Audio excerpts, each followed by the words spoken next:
Assalamualaikum warahmatullahi wabarakatuh. Selamat pagi anak-anak hebat, bertemu kembali dengan Bu Feni. Apa kabarnya kalian hari ini? Ibu harap kalian selalu dalam kondisi sehat walafiat sehingga dapat mengikuti pembelajaran Ibu dengan baik. Hari ini kita akan belajar mengenai teks eksplanasi. Ayo, siapa yang masih ingat apa itu teks eksplanasi? Ya, betul sekali. Kita sudah membahas mengenai teks eksplanasi pada pembelajaran sebelumnya.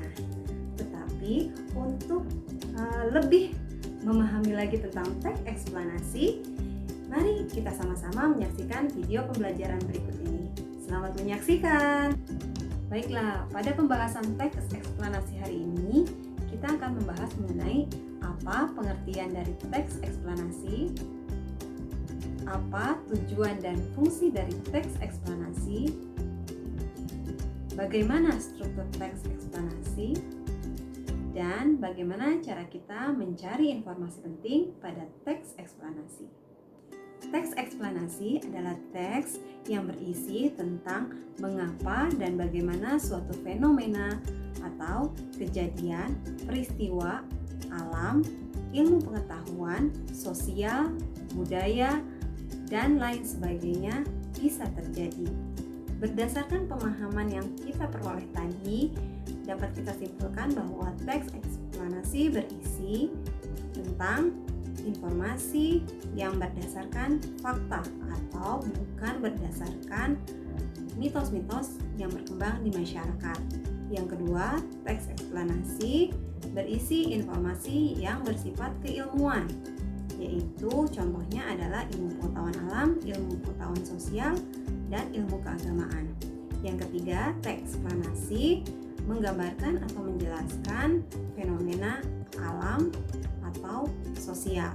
Dan yang keempat, teks eksplanasi bersifat informatif. Artinya, teks eksplanasi tidak berusaha untuk mempengaruhi pembaca.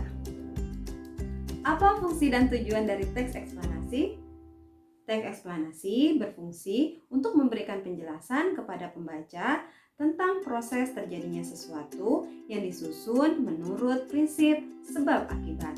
Sedangkan tujuan dari teks eksplanasi adalah memberikan informasi dalam bentuk penjelasan kepada pembaca mengenai fenomena yang terjadi serta proses terjadinya sesuatu. Nah, sekarang bagaimana dengan struktur teks eksplanasi? Teks eksplanasi terdiri dari 3 bagian. Bagian yang pertama disebut sebagai pokok masalah. Pada bagian ini berisi informasi singkat tentang hal yang akan dibicarakan atau ditulis. Bagian yang kedua disebut sebagai deret penjelas. Pada bagian ini berisi uraian atau penjelasan tentang proses dari suatu peristiwa atau fenomena yang terjadi.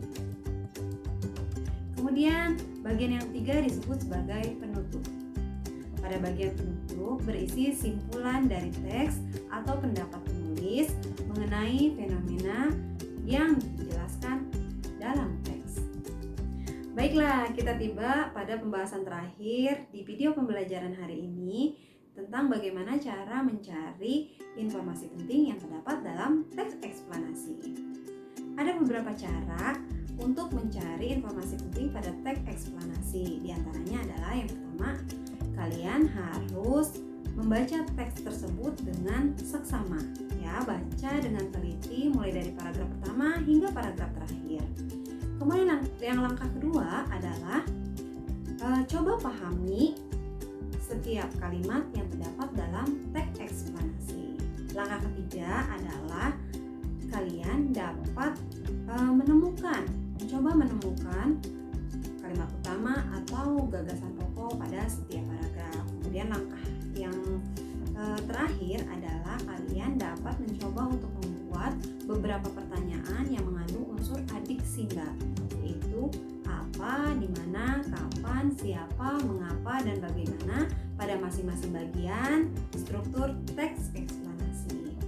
Baiklah, agar kalian lebih terampil lagi mencari informasi penting pada teks eksplanasi, coba kalian baca terlebih dahulu salah satu contoh teks eksplanasi yang berjudul Thomas Alva Edison, sang penemu bola lampu pijar seperti yang berikut ini.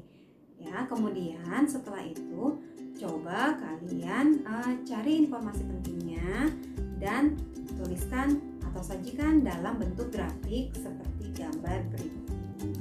Oke, selamat mengerjakan. Ibu ucapkan terima kasih banyak atas perhatian kalian. Semoga video pembelajaran hari ini bermanfaat untuk kita semua. Akhir kata, Ibu ucapkan terima kasih banyak. Wabillahi taufiq wal hidayah. Wassalamualaikum warahmatullahi wabarakatuh.